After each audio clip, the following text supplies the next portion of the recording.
এখানে কিন্তু ইমানদারকে লক্ষ্য করে আল্লাহ বলতেছেন আত্তাকুল্লাহ, ভয় করতে হবে কার? কিন্তু 2000 টাকার জুতা মসজিদের দরজা আমরা কেউ রাখতে পারতেছি না। আমরা জুতা যখন হাতে নিলাম, আপনি সত্যি করে বলেন তো, আপনি আল্লাহর ভয় মসজিদ ঢোকার সময় জুতা যখন খোলা হাতত নিলেন, তখন কার ভয়ে হাতে নিলেন? সত্যি করে বলা হবে কার ভয়?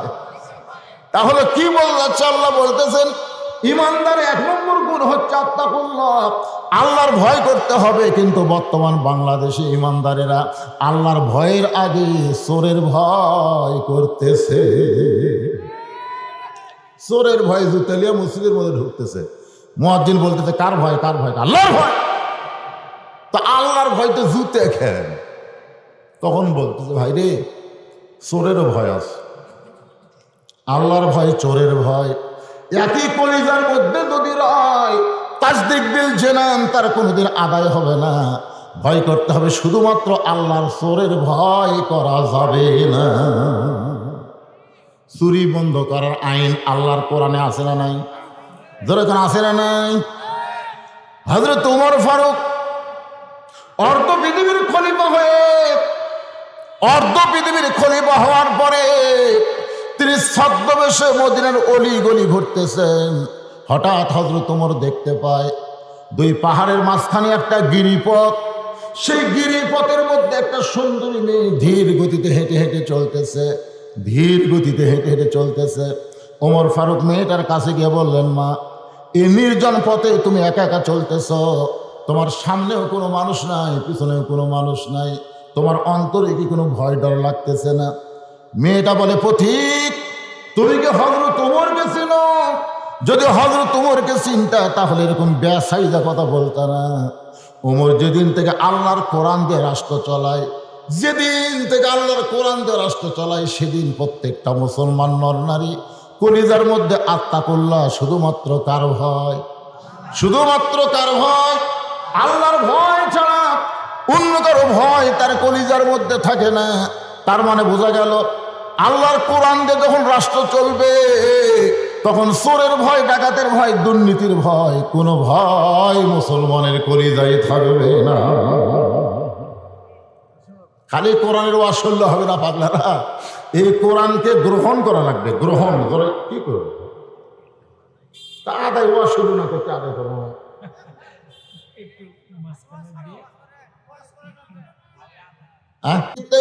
থাকবে বাংলার আকাশে আর্জেন্টিনার পতাকা নয়, ব্রাজিলের পতাকা নয়, যেদিন কলেমার পতাকা দুলবে।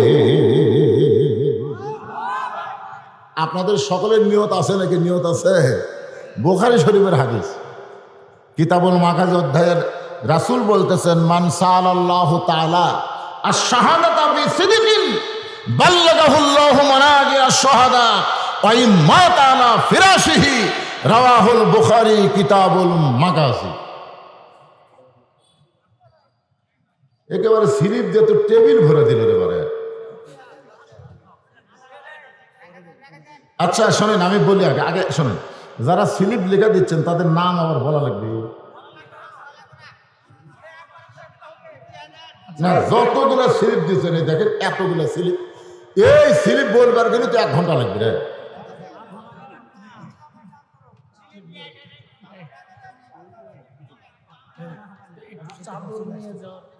আচ্ছা ঠিক আছে ভাই, মানুষের প্রিন্সিপাল সাহেব ধরে বলতেছে আপনাদের কাছে 5টা মিনিটের জন্য একটু চাদর রুমাল যাবে।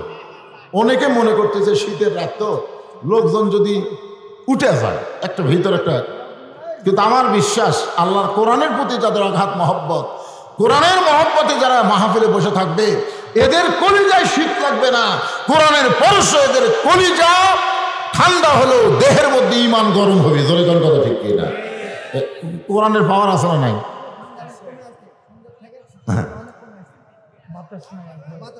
আলহামদুলিল্লাহ। তো একটু রুমাল না চাদরটা যাও তো দেখি।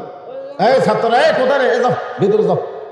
আপনারা আল্লাহর রাস্তে ভাইজান, প্রিন্সিপাল সাহেব অত্যন্ত কঠিন কথা বলেছেন যে আলেম ক্লাসের ছাত্রীদের জন্য অনেক টাকা খরচ হয়।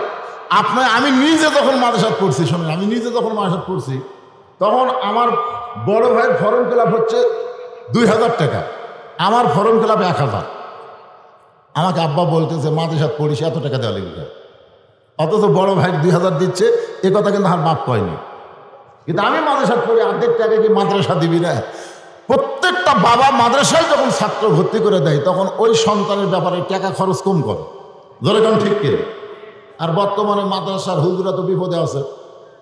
তো এই জন্য এই ছাত্রগুলো ধরে রাখার জন্যে আপনারা যে টাকা পয়সা দান করেন, অনেকে মনে করে যে আলেম মাদ্রাসার প্রিন্সিপাল কলেজের প্রিন্সিপালের সমান বেতন পায়। আরে বেতন হুজুরা পালে কি হবে, ছাত্ররা তোর বেতন পায় না। এদের শিক্ষার উন্নয়নের জন্যে, এদের কিতাবাদি কেনার জন্যে আপনার পকেট থেকে মোটা অঙ্কের টাকা বার করে এই গামছার মধ্যে দিয়ে দেন। যিনি যা পারবেন 10, 20, 50, 100, 200, 500 জায়গা পারবেন 5 মিনিটের মধ্যে দেওয়ার পরে ইনশাল্লাহ ধারাবাহিকভাবে আলোচনা চলতেই থাকবে। দিয়ে দেন, সবাই দিয়ে দেন, বাবা দিয়ে দেন, আল্লাহ রাস্তায় দিয়ে দেন। যাদের বাপ মা কবরে গেছে, আপনাদের মধ্যে যাদের বাপ মা ওঠেন না, উঠে দেওয়া লাগবে না, এরা আপনাদের কাছেই যাবে। উঠলে মাহফিলের সৌন্দর্য নষ্ট হয়। উঠবেন কেন? আর উঠার পরে শয়তান বলবে আর বসিস না, এক ধাক্কা মেরে সামিনার তল। শুভেচ্ছা জ্ঞাপন করছি সম্মানিত মা বোনেরা, যিনারা পর্দার অন্তরালে বসে আলোচনা শুনতেছেন, তাদেরকে শ্রদ্ধা জ্ঞাপন করে এই মুহূর্তে জানতে চাচ্ছি আপনারা সকলে কেমন আছেন? আলহামদুলিল্লাহ রাব্বিল আলামিন। আমি আসলে বছরটায় একটু অসুস্থ, তারপরেও এখন মোটামুটি একটু সুস্থ, আপনাদের দোয়া, আল্লাহ রহমত। তবে ওয়াজের শুরুতে একটু গলা ঠান্ডা থাকে, তো একটু খুশ করে দিলে কাশ হয়, কিছুক্ষণ পরে যখন কণ্ঠ গরম হবে আর এটা থাকবে না। তো আল্লাহ তাআলা শারীরিক সুস্থতা দান করে মানসিক প্রশান্তি লাভের জন্য এই জান্নাতের বাগানে আমাদেরকে কবুল করেছেন। খুশি না বেজার? তাহলে মুখের মাফলা খুলে সবাই বলেন, মাফলাটা আপনার খোলেন তো মুখের রব্বানা লাকাল হামদ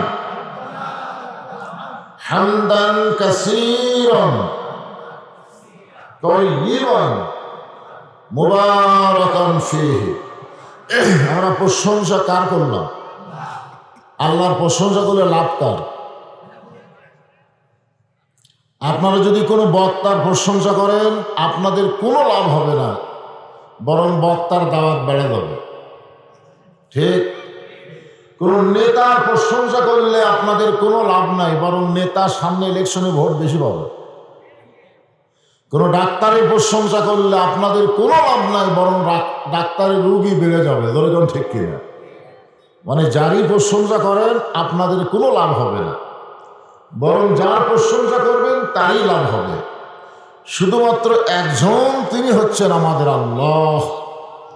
যার প্রশংসা করলে আল্লাহর কোনো লাভ নেই। আমরা যদি প্রশংসা না করি আল্লাহর কোনো ক্ষতি আছে? করলে কোনো লাভ আছে? বরং যিনারা প্রশংসা করবেন তারাই লাভবান হবেন।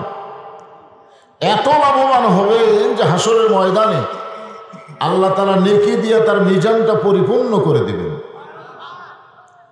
সুবহানাল্লাহ বলতে মনে হয় আপত্তি নাকি? সবাই বলতেছেন না তো? সুবহানাল্লাহ বললে সুন্দরবনে গাছ হবে না জান্নাতে হবে? এর ধরে বলেন কোথায় হবে? যতবার বলবেন ততবার আপনাদের নামে নামে একটা করে গাছ আল্লাহ রোপণ করে দেবে। দেখা যাবে হয়তো হাসরের ময়দানে পাপের কারণে আমরা জাহান্নামে হয়ে গেছি। কি হয়ে গেছি? কিন্তু ওই গাছগুলো জান্নাতের মধ্যে কান্না শুরু করে দিবে। আল্লাহ বলবেন, গাছগুলো কান্দিস কেন? বলে আমাদের মালিকগুলো জাহান্নামে চলে গেল, আমরা কার আশায় জান্নাতে থাকবো? আল্লাহ বলবেন, গাছ তোমরা কি চাও? গাছগুলো বলবে, মালিক যাবে যেখানে আমরাও যাব সেখানে। আল্লাহ বলবেন, জাহান্নামের আগুনে পুরানোর জন্য তোদের জান্নাতের বাগানে লাগাইনি। গাছগুলো বলবে, আল্লাহ এটা যদি আপনার চাওয়া হয় তাহলে মালিকগুলোকে আমাদের দিকে ফিরে দিলেই তো লেটা চলে যায়। ওয়ালা তাশতাহি আনফুসুকুম, ওই গাছের চাওয়ার কারণে আল্লাহ আমাদেরকে আবার জান্নাতি ঘোষণা করবেন। অনেকে মনে করতেছে হুজুর তাহলে খালি সুবহানাল্লাহ করলেই তো কাম হবে, আর তো কিছু করা লাগবে না। আল্লাহ রাসূল বলেছেন 3টা তসবিহ। যখন কয়টা তসবিহ? যার জবান দিয়ে অনায়াসে প্রকাশ পায়, মানে বলা লাগে না কল সুবহানাল্লাহ কল আলহামদুলিল্লাহ, এটা বলা লাগে না। এমনি এমনি মাইকের সাউন্ড একটু চঞ্চল করতেছে, এমনি এমনি যাদের জবান থেকে অনায়াসে প্রকাশ পায়, তারা যত পাপী হোক না কেন মরার সময় তারা মুসলমান হয়ে মৃত্যুবরণ করে। কয়টা? তার মধ্যে একটা হলো সুবহানাল্লাহ, একটা হলো আলহামদুলিল্লাহ, আর একটা হলো আল্লাহু আকবার। তা আমাদের যখন যেটা বলা লাগবে আমরা আপন ইচ্ছায় বলবো ইনশাআল্লাহ। আমরা আল্লাহর প্রশংসা করার কারণ আমি বহু মাহফিলে বলেছি। 1 নম্বর কারণ কি? ওয়ামাই ইয়াবতাগি গায়রাল ইসলাম দীনান ফালাই ইউকবালা মিনহু। আল্লাহর কোরআন শুনলে কি বলা লাগে? আপনারা মনে হয় জানেন না নাকি? না জানাও বলেন না। সুবহানাল্লাহ আলহামদুলিল্লাহ যদি আপনি সারাদিন বলেন, সারা জীবন বলেন, শয়তান বেজার হবে না, আল্লাহ খুশি হবে। সুবহানাল্লাহ আলহামদুলিল্লাহ বললে কে খুশি হবে? শয়তান বেজার হবে না। কিন্তু আল্লাহু আকবার যখন বলবে তখন আল্লাহ খুশি হবে, শয়তান বেজার হবে। যত জোরে বলবেন শয়তান তত দূরে যাবে, যত জোরে বলবেন শয়তান তত, খুব যদি জোরে বলেন শয়তান এত জোরে যাবে, রাসূল বলেছেন ওর পিছন দিকটা বাতাস বের হবে। জোরে কোন কি বার হবে? কোরআন তেলাওয়াত শুনলে মানুষের ঈমান বাড়ে না কমে? আল্লাহ কোরআনে বলেন ইন্নামাল মুমিনুনা আল্লাযীনা ইযা যুকিরাল্লাহু ওয়াজিলাত কুলুবুহুম ওয়া ইযা তুলিয়াত আলাইহিম আয়াতুহু যাদাতুহুম ঈমানা ওয়া আলা রাব্বিহিম ইয়াতাওয়াক্কালুন।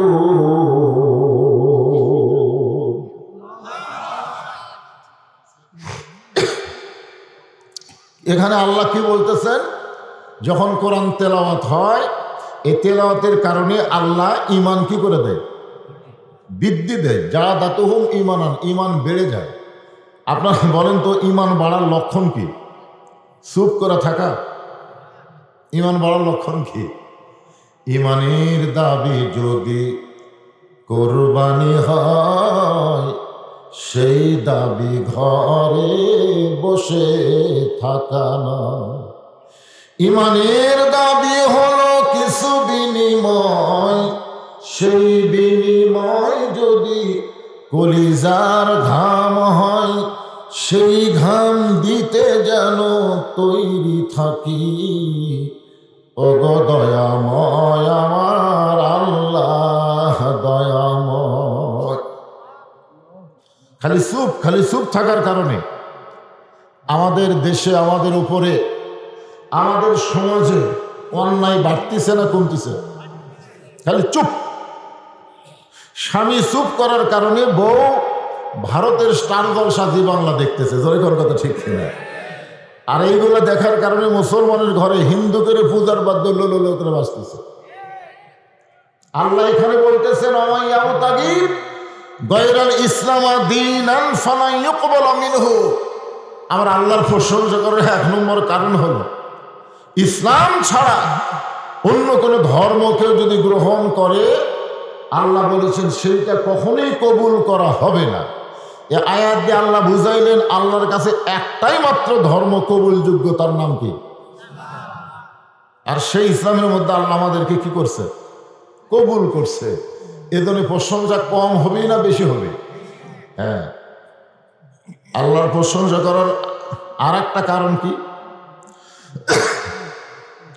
আছেন আমার মুক্তার, আছেন আমার বারিস্টার, সেই বিচারের হাইকোর্টেতে তিনি আমায় করবেন পার, আমি পাপী তিনি জামিনদার। আল্লাহ যখন হাকিম হয়ে আমাদেরকে আসামি বানায় বিচার শুরু করবেন, কি বানাবেন? আমরা কি আসামি? হাকিমকে আল্লাহ। ওই সময় আমাদের নবী আমাদের ব্যাপারে আল্লাহর কাছে ওকালতি করবেন, বারিস্তারি করবেন, আমাদের পক্ষে কথা বলে আমাদেরকে জামিন করে জান্নাতে পৌঁছে দেবে। এমন একজন বিশ্বনবীর উম্মত হওয়াতে খুশি না বেজার? তাহলে জবান খুলে আরেকবার বলি আলহামদুলিল্লাহ। এখন আসেন, এত কষ্ট করে শীতের ভিতরে যে কোরআনের মাহফিলে বসে আছেন, সে কোরআন থেকে আমি আপনাদের সামনে আলোচনা করব। তার আগে আমাদের একটু স্বীকারোক্তি দেওয়া লাগবে। মাইক চঞ্চল করতেছে না? স্বীকারোক্তি দিতে হবে। এই কোরআনে কোনো সন্দেহ, যারা বলতেছেন না তারা কিন্তু বিপদে পড়ে যাবে। সবাই বলছেন? যারা সন্দেহ নাই, এই নাই শব্দটা না বললেন, আপনারা কি সন্দেহ করেন? তাহলে নাই বলতে আপত্তি কি?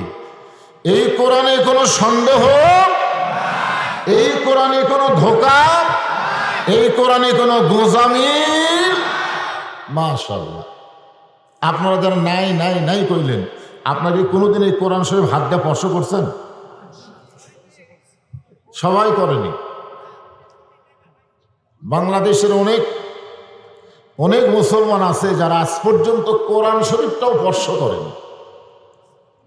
কোরআন স্পর্শ না করলেও তারা বলতেছে নাই। আরে আপনি স্পর্শ না করে কেমনে বুঝলেন যে সন্দেহ নাই? বক্তাদের ওয়াজ শুনে শুনে, তাই না? আমরা সোনাউল্লাহ মুসলমান। শোনেন, সেই কোরআনে আল্লাহ তাআলা আমাদেরকে লক্ষ্য করে ওয়াজ করতেছেন, ইয়া আইয়ুহাল্লাযীনা আমানু তাকুল্লাহা হাক্কা তুকাতিহি ওয়া লা তামুতুন্না ইল্লা ওয়া আনতুম মুসলিমুন। এখানে 4টা বিষয় আছে। ধরে কোন কয়টা? আমার আঙ্গুলের দিকে খেয়াল করেন, কয়টা? হ্যাঁ, 1 নম্বর হচ্ছে ঈমান, 2 নম্বর হচ্ছে আল্লাহর ভয়, 2 নম্বর কার ভয়? 3 নম্বর হচ্ছে ভয়টা নিয়ম মতো করতে হবে, যথাযথ ভয়, ভয়ের মতো ভয়। আর 4 নম্বর হচ্ছে মুসলমান না হয়ে মরা যাবে না। তাহলে কয়টা বিষয়? এই 4টা বিষয়কে সামনে নিয়ে আপনাদের সামনে আলোচনা হবে। 1 নম্বর যে বিষয়, সেটার নাম হলো ঈমান। জোরে করে 1 নম্বর কি? আল্লাহ কাদেরকে লক্ষ্য করে বলতেছেন? বেঈমানদেরকে না ঈমানদেরকে? ইয়া আইয়ুহাল্লাযীনা আমানু, মানে যারা আমাকে বিশ্বাস স্থাপন করছে। এখন ঈমান কি? ঈমান জিনিসটা আমরা অনেকেই বুঝি না। সাহাবেরা জিজ্ঞাসা করলেন, ইয়া রাসূলুল্লাহ, এই ঈমান সম্পর্কে আমরা জানতে চাই। আল্লাহ রাসূল বললেন, ইকরার বিল লিসান, জবানে বলতে হবে, তাসদিক বিল জানান, কলিজার মধ্যে জায়গা দেওয়া লাগবে, আমল বিল আরকান, আমি যে ঈমানদার এটা আমলের মাধ্যমে প্রকাশ করা লাগবে। তাহলে 1 নম্বর কি? জবানে বলতে হবে লা ইলাহা ইল্লাল্লাহ। জবানে কি বলতে হবে? বলেন না কেন, একটাবার ঝাঁকি দিয়ে এখন লা ইলাহা ইল্লাল্লাহ, ঝাঁকি দিয়ে। আমাদের বাংলাদেশে এরকম জিকিরের ঝাঁকি আছে না নাই? ধরে কোনো আছে না নাই? ঝাঁকির চোটে মানুষ বাঁশের মাথা তোকে। আমরা ঠান্ডার দিন একটু ঝাঁকি ঝুঁকি দিলে শরীরটাও তো গরম হয়। এটা হলো জবানের জিকির। এটা কিসের জিকির? লা ইলাহা ইল্লাল্লাহ। এই জিকির হিন্দুরাও করে। হয়তো বলবেন, হুজুর কেমনে? 71 সালে যখন বাংলাদেশ পাকিস্তান যুদ্ধ লাগছিল, তখন পাকিস্তান আর্মিকে দেখলেই হিন্দুরা জিকির করেছে লা ইলাহা ইল্লাল্লাহ, লা ইলাহা ইল্লাল্লাহ, লা ইলাহা ইল্লাল্লাহ। আর্মিরা কইছে বিলকুল ঠিক হয়, ঠিক হয়, ঠিক হয়, যা। আমাকে মুরব্বী হিন্দু বলছে, বাজান তোমাকে রে কলমার দাম আছে। তা আমি বললাম আপনি হিন্দু হয়ে আমাদের কলমার দাম কেমনে বুঝলেন? বলে যুদ্ধের সময় এই কলমার জিকির মুখে চালু থাকার কারণে আর্মির হাত থেকে আমরা বেঁচে গেছি। আমি লোকটার হাত ধরে বললাম, দাদা শুধুমাত্র মুখে কলমা করার কারণে যদি আর্মির হাত থেকে আপনি বাঁচা যান, তাহলে বিশ্বাস করেন এই কলেমা কলিজার মধ্যে সেট করলে জাহান্নামের আগুন থেকেও আল্লাহ আপনাকে বাঁচায় দিবে। জোরে কোন কথা ঠিক কিনা? কিন্তু আপনারা বলেন তো, ওরা কি কলেমা কলিজায় সেট করছে?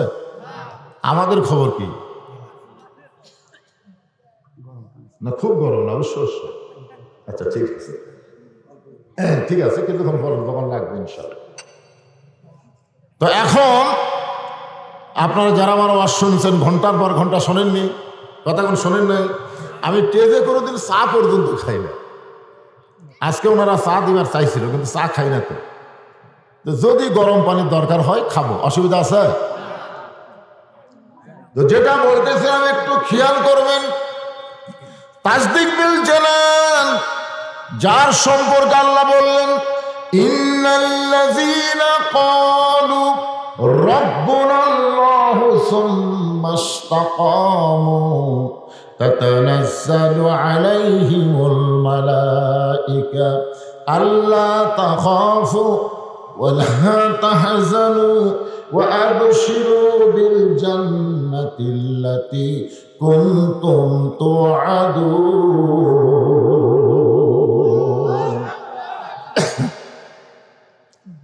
কলিজার মধ্যে যারা ঈমান সেট করবে তারা জীবন দিবে, কিন্তু বাতিলের সঙ্গে তারা আপোষ করবে। এ কথা না শব্দটা আপনাকে বলা লাগবে। আমি মাঝে মধ্যে শূন্যস্থান একটা জায়গাতে থামবো, পরকার শব্দ আপনারা বলবেন, তাহলে ওয়াজ বুঝতে সুবিধা হবে।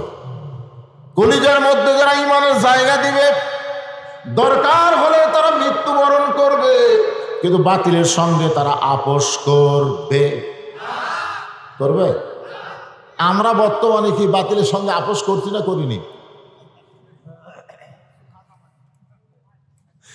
দেশালো কলিকাল ভেড়া চাটে বাঘের গাল, আসল কথা বললে তোমায় জেলে দিবে রে, আসল কথা বললে তোমায় মারবে রে। দেশে আইলো কলিকাল ভেড়া চাটে, ভেড়া কার গাল চালতেছে? বাঘের গাল। আজকে মুসলমান বাঘের জাত আর বিধর্মীরা গাল চাটতেছে। ধরে কোন কথা ঠিক কিনা? মুসলমান কথাই কয় না, ভেড়া যে গাল চাটতেছে। আজকে শুধু নামে মাত্র মুসলমান, কৃষ্টি কালচার সব কিছু আমরা ইহুদি খ্রিস্টানদের গ্রহণ করেছি। তাসদিক বিল জানান, যখন কলিজার মধ্যে ঈমান ঢুকে যাবে, দরকার হলে বাতিলের সঙ্গে, দরকার হলে হকের পক্ষে মৃত্যুবরণ করবে, কিন্তু বাতিলের সঙ্গে কোনো সময় আপোষ করবে না। তাদের কাছে জীবনের চাইতে ঈমানের গুরুত্ব বেশি হবে।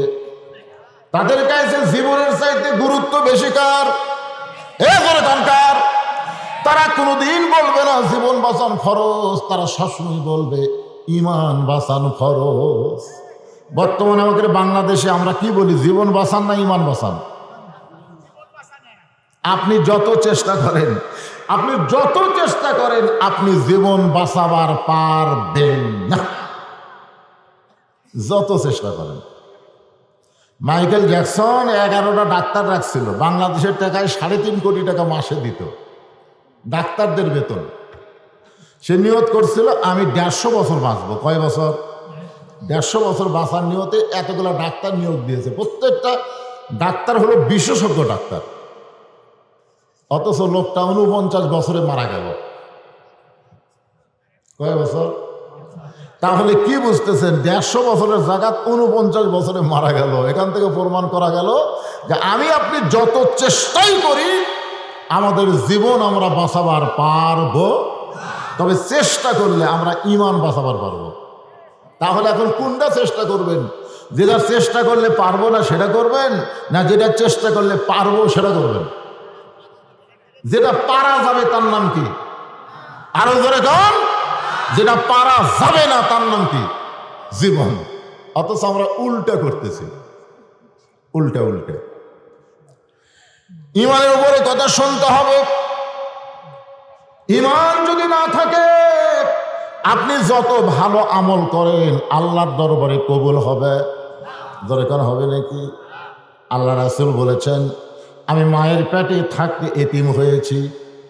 আমাদের নবী মায়ের পেটে থাকতে এতিম হয়েছে, কিন্তু রাসূল বলেছেন আমি দুনিয়াতে আসার পরে আর এতিম ছিলাম না। সাহাবেরা জিজ্ঞাসা করলেন, ইয়া রাসূলুল্লাহ, মায়ের পেটে আপনি এতিম হলেন, কিন্তু দুনিয়াতে আসার পরে আপনি এতিম নাই কেন? রাসূল বললেন, আমার চাচা আবু তালেব আমাকে এমন ভাবে লালন পালন করেছে, আমার বাবা নাই এটা কখনোই আমি বুঝতে পারিনি। অথচ সেই চাচা জাহান্নামে যাবে। সেই চাচা কোথায় যাবে? কেন যাবে? তার আমল ভালো, তার আমল ভালো, সবসময় রাসূলকে দয়া করেছে, মহব্বত করেছে। শিয়াবে আবি তালেব যখন শুরু হলো, রাসূলকে যখন এক ঘোরা করলো, তখন আল্লাহ রাসূল বলেছিলেন, চাচা আপনি তো আবু জেহেলের লোক, আপনি আবু জেহেলের কাছে থাকলে কোনো বিপদ হবে না। চাচা বললেন, আমার এতিম থাকবে যেখানে আমিও থাকবো সেখানে। ধরে গান সুবহানাল্লাহ। অত সেই মানুষটা জাহান্নামে যাবে, একটাই মাত্র কারণ, তার কি নেই? ঈমান নাই। এখন আমাদের মধ্যে যারা বলে আমার দয়াল বাবার দরবারেতে কেউ ফিরে না খালি হাতে, আপনার বলেন তো এদের ঈমান আছে? এ কথা ধরে বলা লাগবে, ঈমান আছে? কারণ যারা ঈমানদার, আমাদের জাতির পিতা হযরত ইব্রাহিমের দিকে খেয়াল করেন, নিচে দাউ দাউ করে আগুন জ্বলতেছে, নিচে দাউ দাউ করে আগুন জ্বলতেছে, আর চড়কের উপরে বসে আছে। এমন সময় আল্লাযী খালাকাল মাউতা ওয়াল হায়াতা লিয়াবলুয়াকুম আইয়ুকুম আহসানু আমালা। ফেরেশতা জিবরাইল বলে, ওগো আল্লাহর নবী ইব্রাহিম, যদি আপনি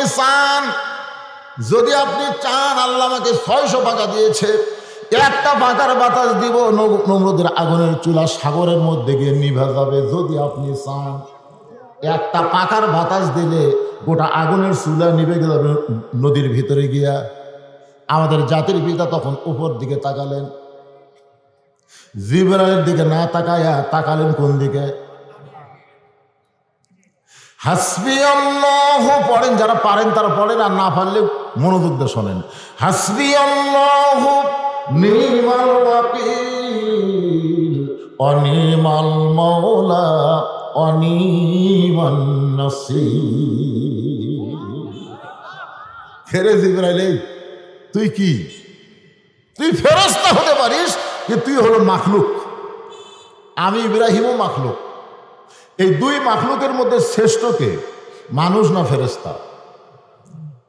আপনারা বলেন তো, যিনি পাখার বাতাস দিয়ে আগুন লিবা দিবে তাই কি ফেরেশতা, আর যাকে আগুনের মধ্যে ফেলে দেওয়ার জন্য রশি টানতেছে তাই কি মানুষ? একটু মনোযোগ দিয়ে শোনা লাগবে বাজান।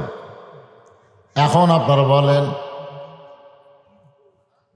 মাটির আদমকে আল্লাহ সৃষ্টি করিয়া ঘোষণা করিলেন আল্লাহ শ্রেষ্ঠ বলিয়া, তাই নূরের ফেরেশতা করে মানুষকে সেজদা, তাই নূরের ফেরেশতা করে মানুষকে সেজদা, সবার চেয়ে দিলেন মাটির মানুষকে সম্মান। সবাই বলেন আল্লাহু আল্লাহু, বলেন আল্লাহু আল্লাহু, তুমি জানলে জালালহু, শেষ করা তো যায় না গিয়ে তোমার গুণগান।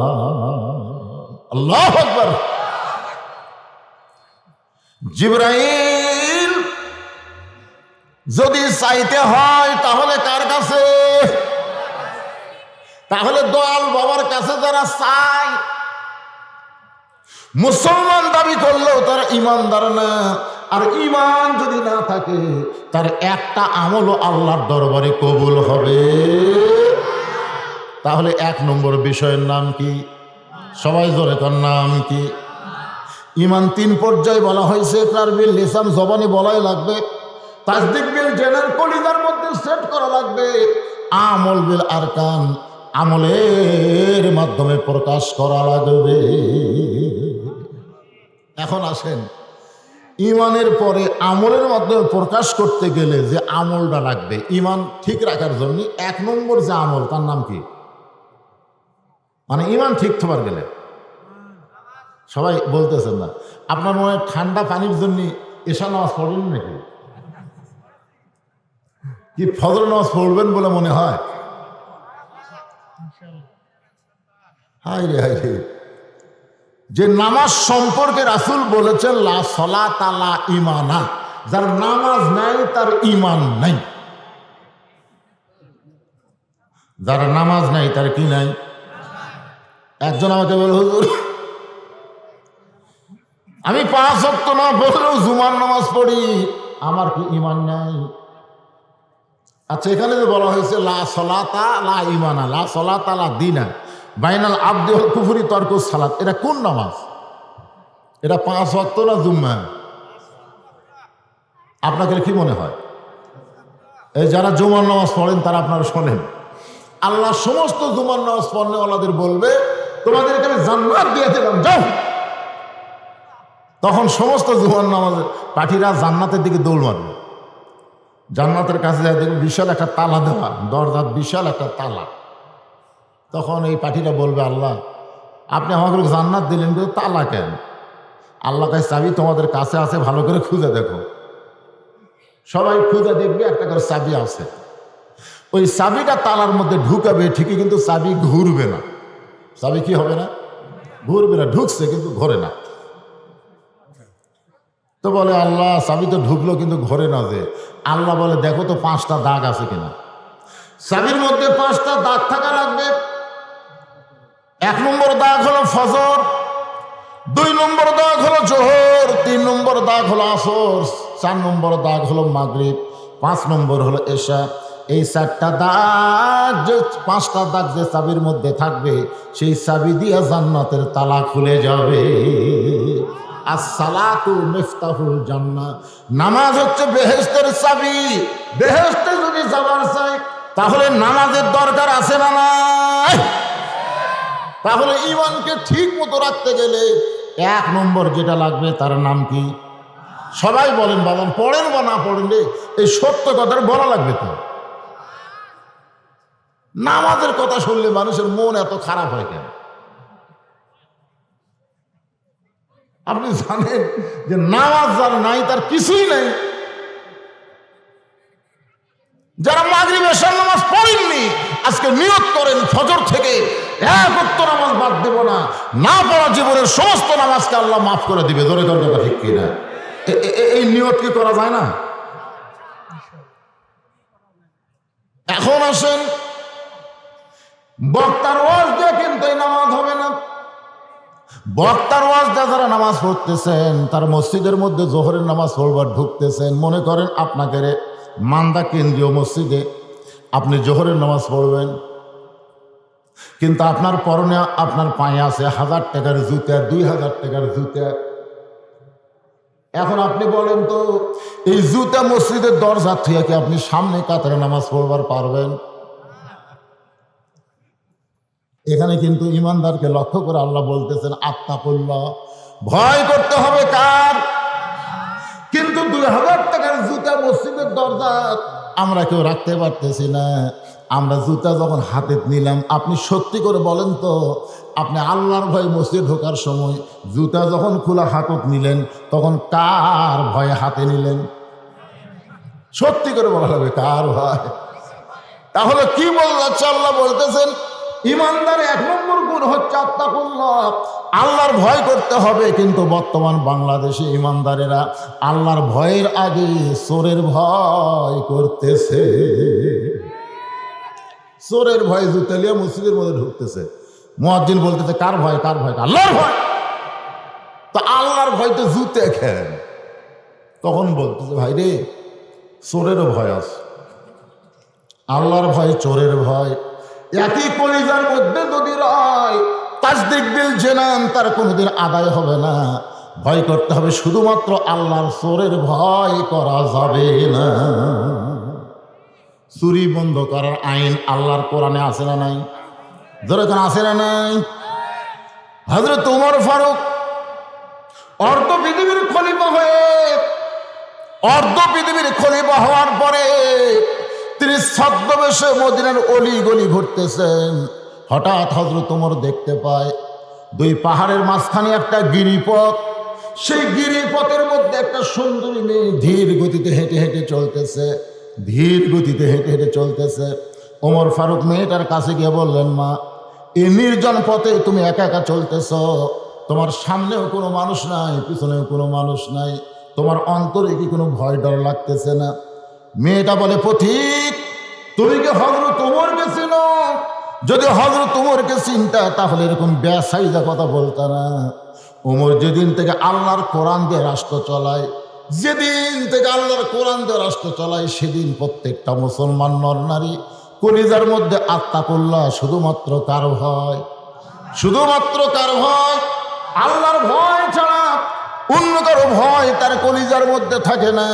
তার মানে বোঝা গেল, আল্লাহর কোরআন দিয়ে যখন রাষ্ট্র চলবে তখন চোরের ভয়, ডাকাতের ভয়, দুর্নীতির ভয়, কোনো ভয় মুসলমানের কলিজায় থাকবে না। খালি কোরআনের ওয়াজ শুনলে হবে না পাগলারা, এই কোরআনকে গ্রহণ করা লাগবে। গ্রহণ করে কি করবে? তা আদায় ওয়াজ শুরু না করতে আদায় করবো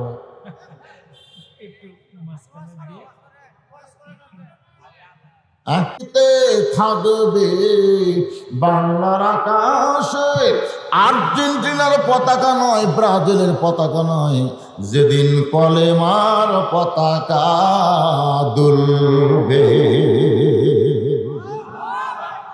আপনাদের সকলের নিয়ত আছে নাকি? নিয়ত আছে?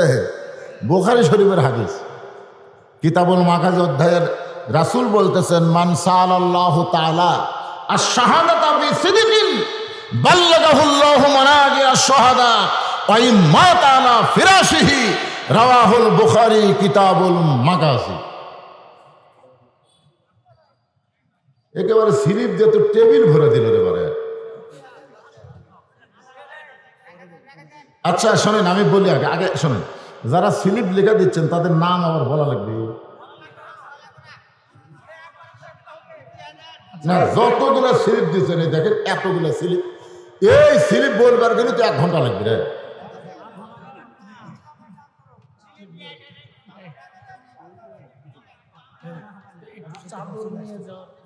আচ্ছা ঠিক আছে ভাই, মাদ্রাসার প্রিন্সিপাল সাহেবদের বলতেছে আপনাদের কাছে 5টা মিনিটের জন্য একটু চাদর রুমাল যাবে। অনেকে মনে করতেছে শীতের রাত তো লোকজন যদি উঠে যায় একটা ভিতর একটা, কিন্তু আমার বিশ্বাস আল্লাহর কোরআনের প্রতি যাদের অগাধ মহব্বত, কোরআনের মহব্বতে যারা মাহফিলে বসে থাকবে, এদের কলিজায় শীত লাগবে না। কোরআনের পরশ এদের কলিজা ঠান্ডা হলেও দেহের মধ্যে ঈমান গরম হবে। জোরে জোরে কথা ঠিক কি না? কোরআনের পাওয়ার আছে না নাই?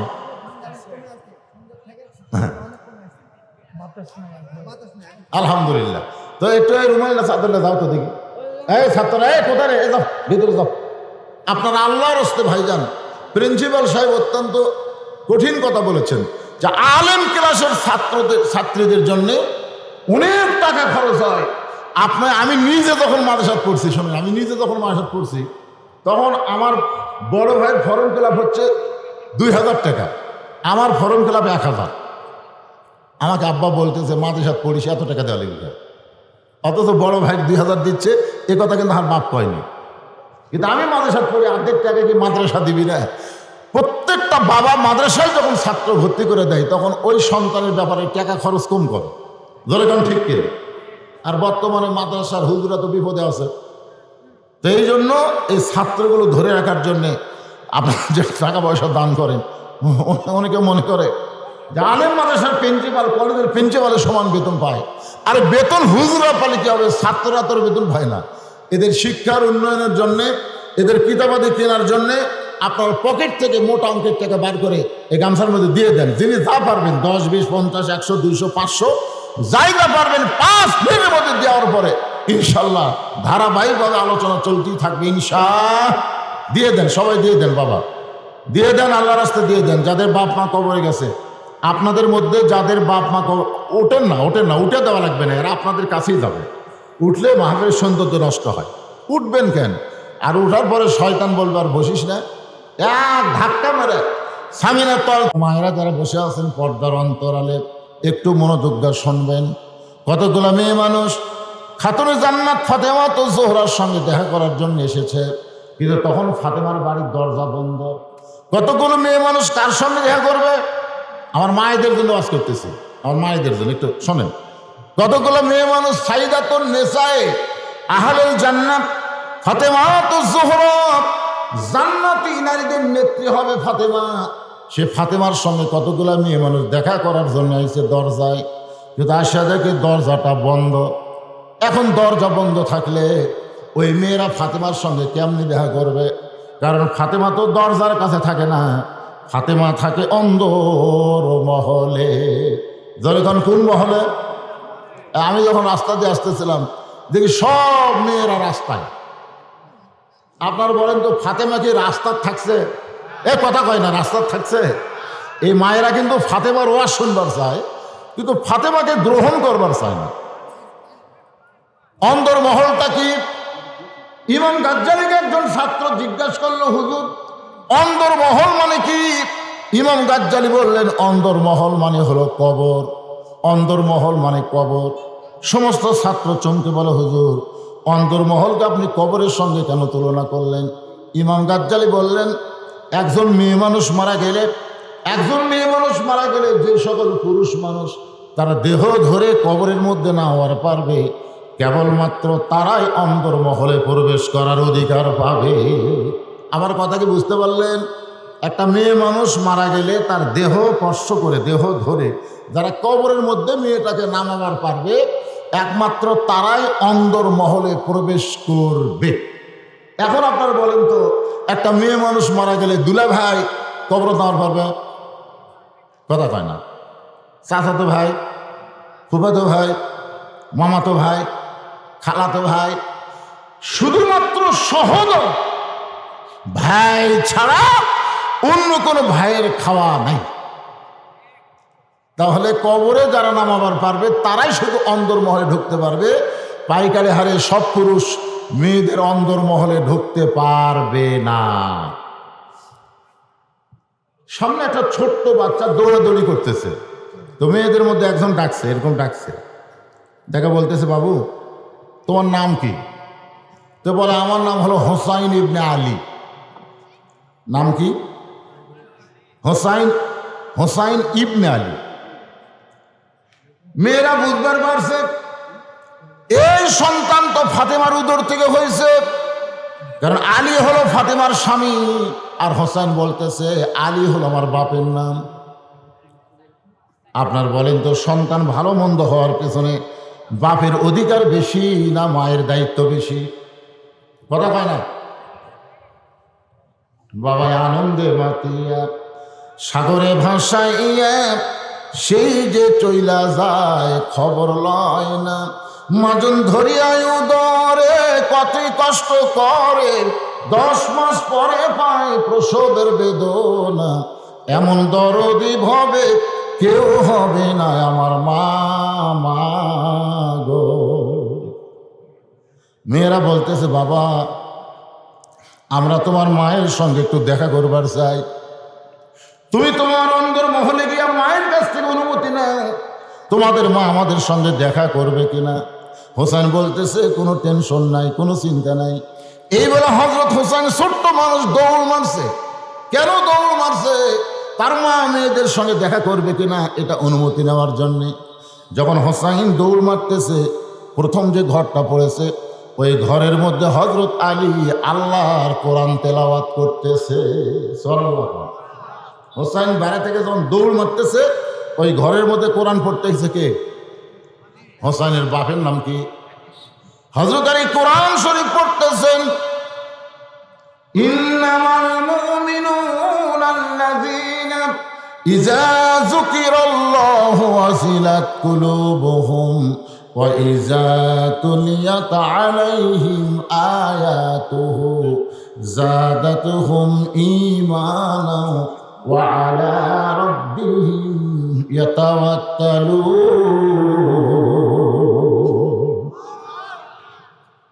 কোরআন শরীফ পড়তেছে। কোরআন শরীফ একটা ইবাদত। কোরআন শরীফ পড়া কি? আফজালুজ জিকির। আফজালুজ জিকির তেলাওয়াতুল কোরআন।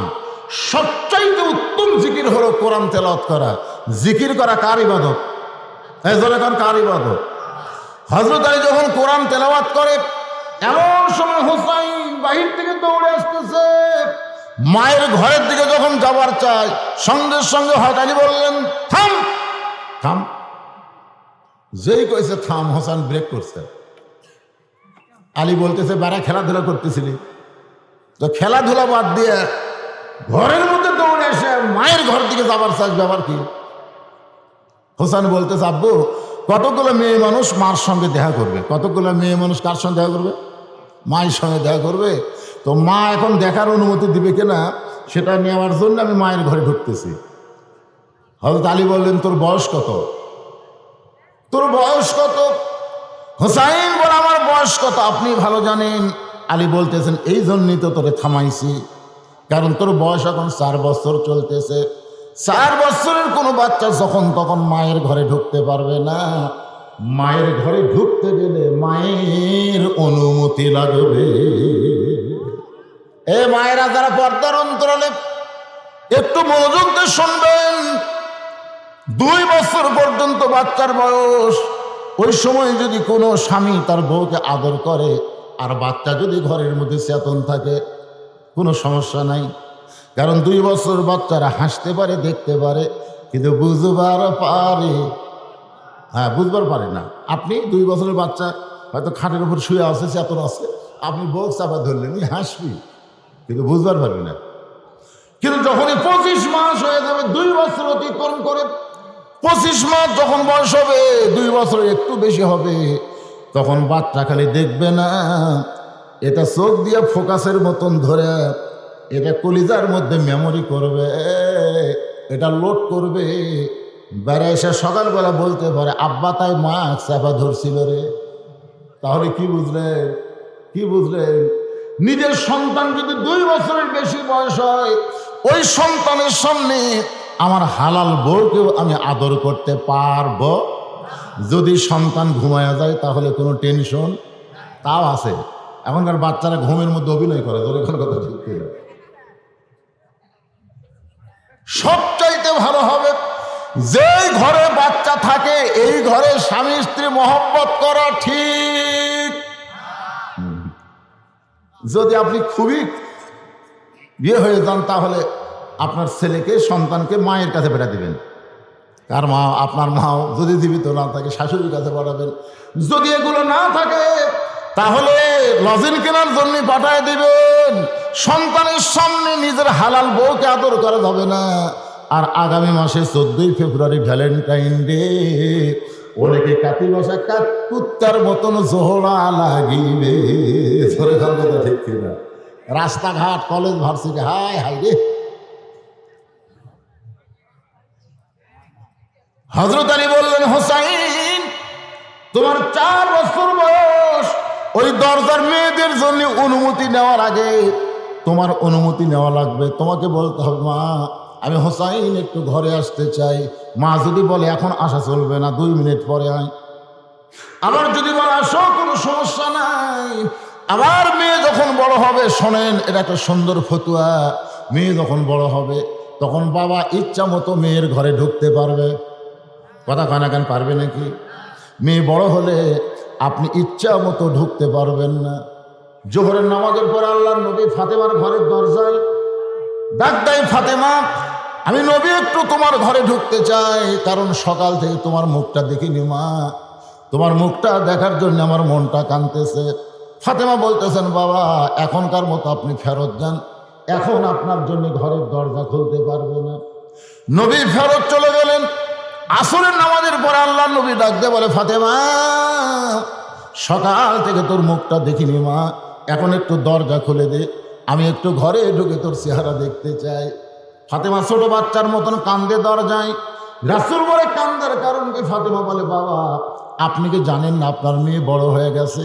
এই মুহূর্তে আমার পরনে এমন একটা কাপড় আছে বাজান, যে কাপড় পরে বাবার জন্য দরজা খুলতে আমি বড় শরম পাই। আল্লাহ নবী সঙ্গে সঙ্গে এক টানে গায়ের চাদর খুললেন। চাদর খুলে জানলার কাছে গিয়ে বললেন মা এই চাদর পরে তুই আমার সঙ্গে দেখা করবে মা। নবীর গায়ের চাদর পরে ফাতেমা যখন দরজা খুলে দেয়, নবী তাকায় দেখে ফাতেমা নিচের দিকে তাকায়া ছোট বাচ্চার মতন কান্দে। রাসূল বলে ফাতেমা রে তোর মুখটা দেখার জন্য আইলাম মা। আর মাটির দিকে তাকায় কান্দিস কেন? ফাতেমা বলে, বাবা আপনার গায়ের চাদর উপরে আপনার জন্য দরজা খুলেছি, আমার বড় শরম লাগতেছে। রাসূল বলে, ফাতেমা আজকে তোরে খুব সুন্দরী লাগতেছে মা, মনে হয় চোখের নিচে সুরমা দিয়েছিস, এত সুন্দরী লাগতেছে। ফাতেমা বলে, বাবা দুনিয়ার শ্বাস সজ্জা আমার পছন্দ নয় গো বাবা, আমি চোখের নিচে সুরমা দেইনি, আজকে 3 দিন হলে না খাওয়ার কারণে আমার চোখের নিচে কালিমা পড়ে গেছে। আল্লাহ নয় ফাতেমার হাতটা ধরে বললেন, মা আমি তোরে কিছুই দিবার পারলাম না, 33 বার সুবহানাল্লাহ, 33 বার আলহামদুলিল্লাহ, আর 34 বার আল্লাহু আকবার তাসবিহ পড়বি। দুনিয়ার জীবন তোর কষ্ট হলেও আখেরাতে আল্লাহ তোকে 8টা জান্নাতের মালিক বানায়া দিবে। এখান থেকে যেটা বুঝাবার চাইলাম সেটা হলো যে যদি মেয়ে বড় হয় বাবা ইচ্ছা মতো মেয়ের ঘরে ঢুকতে পারবে না, আবার ছেলে যদি বড় হয় ছেলে ইচ্ছা মতো মায়ের ঘরে ঢুকতে পারবে। মায়েরা শোনেন, হযরত আলী বললেন, হুসাইন এখন তুমি যখন তখন মায়ের ঘরে ঢুকতে পারবা না, বরং তুমি আমার কাছে আসো। হুসাইন যেই গেছে হযরত আলীর কাছে, আলী বলতেছেন এই কোরআন শরীফ, যে কোরআন হযরত আলী পড়তেছিলেন কোরআন শরীফ বলতেছে ধর। হোসেন বলতেছে দেন। সুবহানাল্লাহ বলেন না?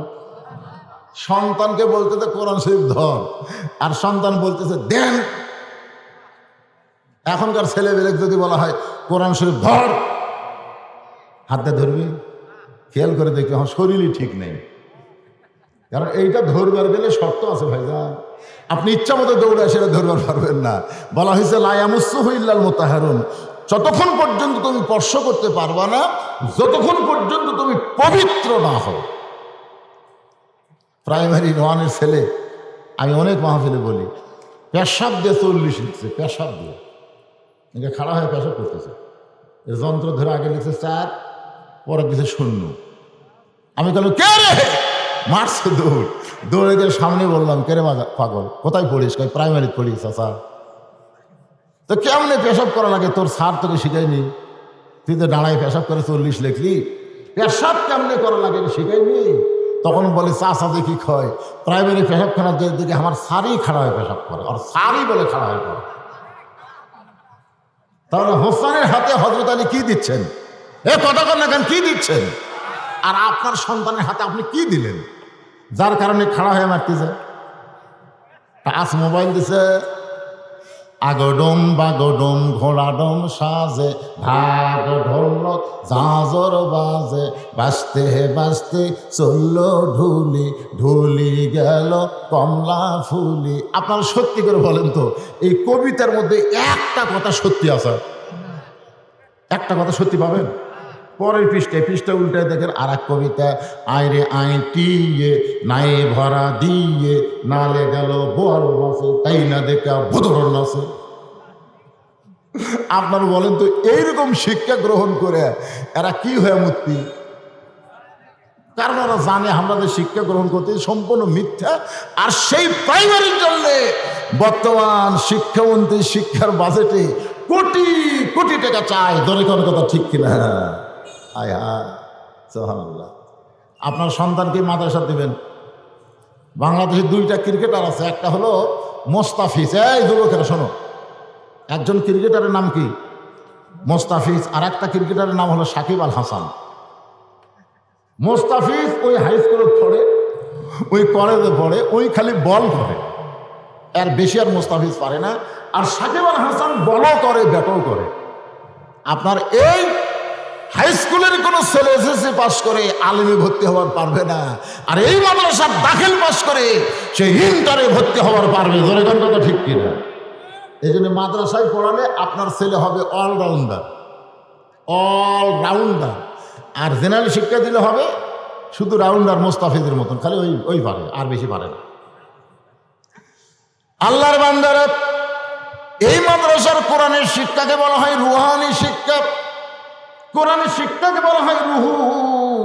রুহু যদি না থাকে, আপনার বলেন তো দেহের কোনো দাম আছে? যেরকম আছে নাকি? রুহু থাকার কারণে হাতের দাম আছে না নেই? এই রুহু থাকার কারণে চোখের দাম আছে না নাই? রুহু মানে জীবন, জীবন, রুহু মানে জীবন, বুঝতে সুবিধা হবে। এই জীবন থাকার কারণে পায়ের দাম আছে না নাই? কিন্তু জীবন যদি না থাকে আপনার হাত পা চোখের কোনো দাম আছে? এই মাদ্রাসার রুহানি শিক্ষা হলো আল্লাহর কোরআনের শিক্ষা। ধরে কোন সুবহানাল্লাহ। এই কোরআনি শিক্ষার কারণে আপনার সব কিছু বোঝেন। একটু মনোযোগ দিয়ে শোনেন। একটা ছেলে বিয়ে করেছে, বিয়ে করার পরে 6 মাস পরে ছেলের বউটা মারা গেছে। ছেলের বউটা মারা যাওয়ার পরে খালি কান্দে। বাপ মা বলে বাজান মরে গেছে, আবার তোরে বিয়ে করাবো। ছেলে বলতেছে বাবা সবই তো ঠিক আছে, আমি যে নাক দেখে বিয়ে করছি, চোখ দেখে বিয়ে করছি, হাত দেখে বিয়ে করছি, যে সৌন্দর্য দেখে বিয়ে করছি, সবই তো ঠিক আছে বাবা।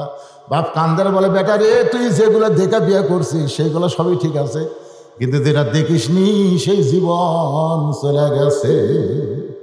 বার হ। ছেলে খালি কয় না আব্বা বার হবো না, খালি বইয়ের হাত ধরে থাকে। 6-7 ঘন্টা পরে বউ যখন ফুলতিছে, ধরে এখন কি হচ্ছে, ফোলা বোঝেন না, মরার পরে ফোলা ওটা বোঝেন না, তখন ছেলে বের হয়ে বলতেছে আব্বু 6 মাস হলে কত কি খাওয়ালাম, আমার বউ মোটা হয় না আব্বু, কিন্তু 6 ঘন্টার মধ্যে মোটা হচ্ছে। বাপ কয় করে আগে এসে আধা পাগল, এবার তো পুরো পাগল হয়ে গেছে। তোর এটার কথা ঠিক কিনা? আপনারা বলেন তো 12 ঘন্টা পরে শরীর ফাইটা যখন রস বের হবে, দুর্গন্ধ বের হবে, তখন কিন্তু পাগলে বুঝবার পারবে যেগুলা দেখছি এগুলো সবই ঠিক আছে, কিন্তু যেটা দেখি নাই সেটা না থাকার কারণে আজকে আমরা জেনারেল শিক্ষাকে দেখতেছি, ইঞ্জিনিয়ার, ডাক্তার, ব্যারিস্টার এগুলো দেখতেছি, কিন্তু ভাইজান কোরআনী শিক্ষা না থাকার কারণে আজকে অনেক ইঞ্জিনিয়ার ব্রিজের মধ্যে বাঁশ দিচ্ছে রড না দিয়া। ধরে কোন কথা ঠিক কিনা? অনেক শিক্ষিত ব্যাংক লুট করতেছে, হরি লুট করতেছে। আপনারা গোটা বাংলাদেশ তন্ন তন্ন করে দেখেন, যাদের মধ্যে আল্লাহর কোরআনের নূর রয়েছে, শিক্ষা রয়েছে, তারা কোনোদিন হরি লুট করবে না। ধরে বলেন কথা ঠিক কিনা? প্রাসঙ্গিক কথা আইছিল তাই আপনাদের বলে দিলাম। এখন চলে আসি আমরা ইমানের পরে আমল বিল আরকান, যেটা বুঝাইতে গিয়ে বলতেছে 1 নম্বর হলো নামাজ। ধরে 1 নম্বর কি? পুরুষের জন্য 1 নম্বর হলো নামাজ, আর নারীদের জন্য 1 নম্বর হলো পর্দা। আমি সেই নারীদের নিয়ে একটু ওয়াজ করতেছি, কারণ মায়েরা ধৈর্য কম না বেশি? অধৈর্য বেশি। যখনই কাছে গন্ধম গাছের কাছে যাওয়া চলবে না, তখন তাকে হাওয়া কিন্তু যাওয়ার আগ্রহ বেড়ে গেছে। ধরে কোন কথা ঠিক কিনা? মেয়েদের ধৈর্য কম দেখে আমার মায়েদের ব্যাপারে সামান্য ওয়াজ করে একটু শোনেন। হযরত আলী হোসেন হাতে কোরআন দিয়া এবার বিবি ফাতেমার ঘরে ঢুকতেছে। বিবির ঘরে ঢুকতেছে। একজন মানুষ যখন তখন ঢুকতে পারবে, সেই মানুষটা হলো স্বামী তার বইয়ের ঘরে। আবার কথাই বুঝলেন? বাবা মেয়ের ঘরে ঢুকতে কি লাগবে? অনুমতি লাগবে। ছেলে মায়ের ঘরে ঢুকতে কি লাগবে? অনুমতি লাগবে। কিন্তু স্বামী বইয়ের ঘরে ঢুকতে অনুমতি লাগবে? যখন তখন ঢোকা যাবে। বউ আমার যে অবস্থায় থাক না কেন, সমস্যা আছে? আর আপনি ঘরের মধ্যে ঢুকেন, বউ যদি কাপড় ঠিক মতো না থাকে, বউ কি কাপড় তুলবি? নাই তো আমার এলো। হযরত আলী অন্দর মহলের দরজা খুলে ভিতর দিকে লক্ষ্য করে দেখে ফাতেমা বাম হাতে জাতা ঘুরাইতেছে, আর ডান হাতে আল্লাহর কোরআন তেলাওয়াত করতেছে। সুবহানাল্লাহ। আসতে বলেন কেন? জাতা ঘুরান বোঝেন? এই ডিজিটাল সন্তানের জাতা ঘুরান বোঝেন? আগেকার যুগে জাতা ছিল, জাতার মধ্যে দিয়ে সব কিছু হইতো। নিচে একটা পাথর, উপরে একটা পাথর, মাঝখানে ফোঁকা, ওই ফোঁকার মধ্যে গম দিত, জব দিত, সবগুলো ছাতু হয়ে যেত, আটা হয়ে যেত। মা ফাতেমা এই বাম হাতে জাতা ঘুরাই আর ডান হাতে আল্লাহর কোরআন তেলাওয়াত করতেছে।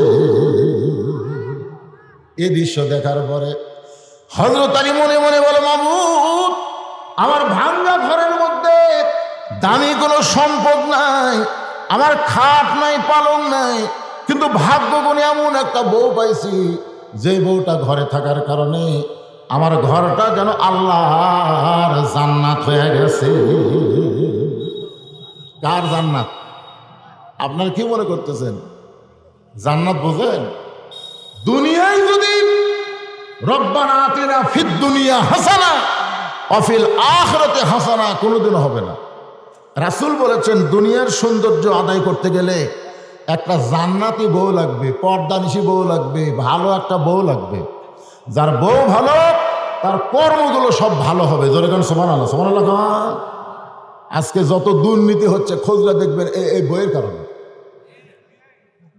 এই নেতাগুলো বাড়িতে এসে বউ খালি ক্যান ক্যান করে, ওমিকে দিয়ে পাজরা গাড়ি কিনেছে, প্যারাডো গাড়ি কিনেছে, আমার হয় না কেন? এখন নেতাগুলো চুরি করে, ব্যাংক চুরি। জোরে কান কি চুরি? হায় হায়, চুরি শুরু হয়ে গেছে ভাইজান। একটু মনোযোগ দিয়ে শুনবেন। আত্তাকুল্লাহ, ভয় করতে হবে কার? এইটা বুঝাইতে গিয়ে কোন জায়গায় রাখছি মনে নাই। ওমর ফারুক বললেন, মা ধীর গতিতে হেঁটে হেঁটে চলতেছ, আমার মনে হয় তোমার ভিতরে কোনো দুঃখ লুকে আছে। মেয়েটা বলতেছে, পথিক আমি আসলে একটা দুঃখী নারী। আজকে 6 দিন হলে হযরত ওমরকে আমি খুঁজে বেড়াই। ওমর ফারুক বললেন, মা তুমি পাগলি নাকি? ওমর হচ্ছেন অর্ধ পৃথিবীর খলিফা, সেই উমরকে তুমি 2 পাহাড়ের মাঝখানে খুঁজতেছো 6 দিন হলে। সারা জীবন খুঁজলেও তোমরকে পাবে না। উমরকে যদি পাওয়ার চাও তাহলে তোমাকে বঙ্গভবনে যাওয়া লাগবে, সংসদ ভবনে যাওয়া লাগবে, গণভবনে যাওয়া লাগবে। এই 2 পাহাড়ের মাঝখানে তুমি উমরকে কোনোদিন খুঁজে পাবে না। মেয়েটা বলে, পথিক আল্লাহর কোরআন দিয়ে যখন রাষ্ট্র চলবে তখন নেতা খোঁজা লাগবে না, নেতারাই দুঃখী মানুষকে খুঁজে বেড়াবে। ধরে কন্যা সুবহানাল্লাহ। মেয়েটা কি বলতেছে? পথিক এই কোরআন দিয়ে যখন রাষ্ট্র চলবে তখন নেতাদের কলিজায় এত ভয় আল্লাহ তৈরি করে দিবে, নেতা খোঁজা লাগবে না, বরং নেতারাই দুঃখী মানুষকে খুঁজে বেড়াবে। আজ 6 দিন হলে উমরকে খুঁজতেছি, আমার ঈমান বলতেছে আর 1-8 দিনের মধ্যে আমি উমরকে পেয়ে যাব। আপনার বলেন তো মেয়েটা পাইছে কি পাই নাই? এখন পাইছে কি পাই নাই? ওমর ফারুক বললেন, মা তুমি যে উমরকে 6 দিন ধরে খুঁজতেছো আমি হইলাম সেই উমর। সঙ্গে সঙ্গে মেয়েটা বলতেছে, আপনি যদি সেই উমর হন তাহলে চোরের মতন একা একা কেন ঘুরতেছেন? আপনার কি কোনো চামচা নাই? চামচা জোরে কোন কি? আমি অনেক চামচা দেখছি নেতা নেত্রীর জন্য দোয়া চায়, অথচ ওর বাপ মার জন্য দোয়া চায় না। জোরে কোন কথা ঠিক কিনা? চামচা নাই, চামচা। অর্ধ পৃথিবীর খলিফা হইয়া চোরের মতো একা একা ঘুরতেছেন, আপনার কি কোনো চামচা নাই? ওমর ফারুক বললেন, মা চামচা পালবার গেলে যে টাকা লাগবে সেই টাকা তো আমার নাই। আপনারা বলেন তো চামচা পালবার গেলে টাকার দরকার আছে না নাই? কথা কন না কেন? আছে না নাই? তো সেই চামচা পালবো সেই টাকা কোথায় পাবো? জুমার দিনে হযরত ওমর খুতবা দিচ্ছেন। জুমার দিনে হযরত ওমর যখন খুতবা দেন এমন সময় একজন সাহাবী দাঁড়িয়ে বলতেছে, আমিরুল মুমিনিন আপনার খুতবা আমরা শুনবো না, আপনার খুতবা শুনবো না। ওমর ফারুক বললেন, ভাই আমার কোন জায়গায় ভুল হচ্ছে? আমার উচ্চারণে ভুল হচ্ছে না কোরআন তেলাওয়াত হাদিস বলতে ভুল হয়? সাহাবী বলতেছে, আপনার খুতবা ঠিকই আছে, কিন্তু খুতবা না শোনার কারণ হলো আমাদেরকে খাটো পাঞ্জাবি দিয়ে আপনি লম্বা জুব্বা পরে খুতবা দিচ্ছেন, আমাদেরকে খাটো পাঞ্জাবি জুব্বা পরে খুতবা দিচ্ছেন। যতক্ষণ পর্যন্ত ওই লম্বা জুব্বার কাহিনী না বলবেন ততক্ষণ আমরা খুতবা শুনব। একটা সাহাবী ওমরের পক্ষে নেই, সবাই মাথা নিচু করে আছে। ঠিকই তো তাই রে, আমার খাটো দিয়ে এই লম্বা জুব্বা ভালো করতো অর্ধ পৃথিবীর রাষ্ট্রপতি। সুবহানাল্লাহ। এখনকার যদি কোনো এমপি যদি কেউ খারাপ হয় এরকম লোকমা দেয়, এমপি সাহেব আপনার ভাষণ আমরা শুনবো না, রাস্তার মধ্যে গাড়ি ভেঙে যায়, রাস্তা ধরেন না, এমপির চামচে দৌড়ে যাও ধরবি। জোরে কোন কথা? অর্ধ পৃথিবীর খলিফা কান দিচ্ছে, একটা সাহাবী পর্যন্ত তার পক্ষে কথা বলতেছে না। এমন সময় আব্দুল্লাহ ইবনে ওমরের সন্তান বাবার সামনে দাঁড়িয়ে বলতেছে, রে নবীর সাহাবীরা, তোমরা খাটো পাঞ্জাবি হলেও তো নতুন পরে আজকে জুমার নামাজ পড়তে আইছো, আমার দিকে তাকায় দেখো, আমার পরনে কিন্তু নতুন কোনো কাপড় নাই। সমস্ত সাহাবী বলে, আব্দুল্লাহ আজকে জুমার দিন নতুন কাপড় না পরে তুমি পুরাতন কাপড় কেমনে পরলে? আব্দুল্লাহ বলতেছে, আমিও তো নতুন কাপড় পরবার চাইছিলাম, কিন্তু ওই ব্যক্তির জন্য আমার হয় নাই। বাবার দিকে আঙ্গুল তুলে বলতেছে এই ব্যক্তিটাই আমার সর্বনাশ করছে। সবাই যখন ঘুমায় গেছে, এমন সময় অর্ধ পৃথিবীর খলিফা আমার বাবা আমার দরজায় গিয়ে ডাকতেছে, আব্দুল্লাহ আব্দুল্লাহ। আমি দরজা খুলে দিলাম। দরজা খোলার পরে দেখি আমার বাবা একটা পাঞ্জাবি নিয়ে দাঁড়ায় আছে। আমি খুশি হয়ে বললাম, বাবা বাইতুল মাল থেকে একটা পাঞ্জাবি দিল, আপনি গভীর রাত্রে আর একটা দিবার আইছেন। ওমর ফারুক চোখের পানি নিয়ে বললেন, ইন্নাল্লাহা ইয়ামুরুকুম আন তুআদ্দুল আমানাতি ইলা আহলিহা ওয়া ইযা হাকামতুম বাইনান নাস আন তাহকুমু বিল আদল। জোরে কোন সুবহানাল্লাহ। এই আয়াত দিয়ে ওমর ফারুক কি বুঝালেন, আব্দুল্লাহ তুই কেমনে মনে করলি বাবা তোরে আর একটা পাঞ্জাবি দিবার আইছি? বলে তাহলে সবাই ঘুমায় গেছে, আপনি কেন পাঞ্জাবি নিয়ে আমার দরজায়? ওমর ফারুক বলতেছেন, আব্দুল্লাহ রে, এই পাঞ্জাবিটা আমার ভাগে পড়েছে, এই খাটো পাঞ্জাবি পরে আগামীকাল জুমায় খুতবা কেমনে দেব? এই গভীর রাত্রে তোকে পাঞ্জাবি দেখায় তোর মনে যদি একটু দয়া হয়, তোর কাপড়টা আমাকে একটু দান করে দে বাজান। আব্দুল্লাহ বলে, আমার পাঞ্জাবি বাবাকে দান করে দিলাম। বাবার পাঞ্জাবি আর আমার পাঞ্জাবি একত্র করে বাবা জুব্বা বানায়া সেই জুব্বা পরে তোমাদের সামনে খুতবা দেয়। এখন বলো খুতবা শোনা যায় কি না যায়? সমস্ত সাহাবীরা কান্দার বলে, আত্তাকুল্লাহ হাক্কা তুকাতিহি। যখন মানুষের ঈমানে এসে যায় তখন মানুষেরা এমন নেতা ভাগ্য গুণে দেখতে পায়। লিল্লাহি তাকবীর। ভালো নেতা দেখতে গেলে কার ভয়? খালি ভয় না, মাঝে মধ্যে ভয়। মসজিদের মধ্যে যায়, সামনে কাতার নামাজ পড়ছে, মসজিদের মধ্যে নামাজ শেষ করে জমির ধান দেখবার গেছে আসরের নামাজ পর। জমির ধান দেখবার যায়, দেখে উপর জমির পানি চলমল করতেছে, নিচে আর জমির পানি নেই। ওপর জমির পানি কি করতেছে? চলমল করতেছে, নিচে পানি নেই। ওই তো আমার চারিদিকে তাকাচ্ছে, তাকায় দেখে আশেপাশে কেউ নেই। আস্তে করে বসে এই হাত ডাল কেটে দিচ্ছে, কাটিয়ে দিয়ে ওই পানি দিয়ে হাত ধুছে, ধুই আবার উপরে উঠে তাকায় বলতেছে আলহামদুলিল্লাহ কেউ দেখেনি। আপনারা বলেন তো এর ভিতরে আত্মা করলে আল্লাহর ভয় আছে? আল্লাহর ভয় যদি থাকতো তাহলে ইমান কি বলতো? কেউ না দেখলেও কে দেখতেছে। আজকে আমাদের বাংলাদেশে খালি একটা জিনিসের অভাব, কেউ না দেখলো আল্লাহ দেখতেছে। এইটা যদি বিশ্বাস করতো তাহলে একের ভোট আর একজন দিবার পারতো না। জোরে কোন কথা ঠিক কি না? পারতো? কেউ না দেখলো কে দেখতেছে? এ কথা কন না রে, কথা কন না রে। এই কথা বন্ধ হওয়ার জন্য 80 টাকার সোয়াবিন 200 টাকার দেশে, তাহলে কথা কন। এখন একজন বলতে রাশিয়া ইউক্রেন যুদ্ধ লাগছে তো এই জন্য সোয়াবিন তেলের দাম বেশি, তাহলে গরুর গোস্তের দাম বাড়লো কেন? গরুর দাম তো বাড়েনি। আমি গত বছর গরু কিনেছি দামে, এ বছর একই দাম, তো গোস্ত 700 গেল কেন?